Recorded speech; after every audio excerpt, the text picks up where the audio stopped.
AP నకిలీ మద్యం కేసులో ప్రధాన సూత్రధారులైన జోగి బ్రదర్స్ చుట్టూ ఉచ్చు బిగుస్తోంది. ఈ కేసులో మరింత లోతుగా వెళ్లేందుకు సిట్ అధికారులు కీలక అడుగు వేశారు. మరోవైపు నిందితుల బెయిల్ పిటిషన్లపై ఉత్కంఠ కొనసాగుతోంది. ఇక మద్యం కుంభకోణంలో కేసులో A51 గా ఉన్న రోనక్ కుమార్ కు ఈ నెల 5 వరకు రిమాండ్ విధించింది ఏసీబీ కోర్టు.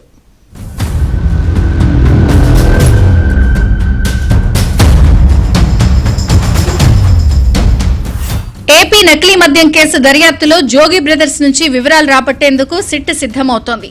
ఇప్పటికే అరెస్ట్ అయి జైల్లో ఉన్న జోగి రమేష్, జోగి రాములు అనేక విషయాలపై దాటవేత ధోరణి అవలంబించినట్లు తెలుస్తోంది. ఈ క్రమంలో కేసులో కీలక ఆధారాలుగా భావిస్తున్న జోగి బ్రదర్స్ సెల్ ఫోన్లు, ల్యాప్టాప్ల పాస్వర్డ్లు సేకరించేందుకు సిట్ అధికారులు రెడీ అయ్యారు.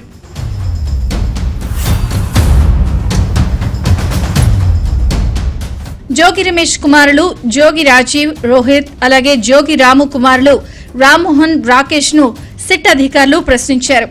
జోగి బ్రదర్స్ కు, అద్దేపల్లి బ్రదర్స్ కు మధ్య ఉన్న ఆర్థిక లావాదేవీలు, ఇతర సంబంధాలపై ప్రశ్నించారు. అయితే ఆ వివరాలు తమకు తెలియవని కుమారులు చెప్పినట్లు తెలుస్తోంది. దాదాపు గంటసేపు సాగిన విచారణ తర్వాత వారిని పంపించి వేశారు. అవసరమైతే మళ్లీ పిలుస్తామని అధికారులు స్పష్టం చేశారు. ఇక డిజిటల్ ఎవిడెన్స్ ను బయటకు తీసేందుకు నిపుణుల సాయంతో డిలీట్ అయిన డేటాను కూడా తిరిగి పొందేందుకు అధికారులు సన్నద్దమవుతున్నారు.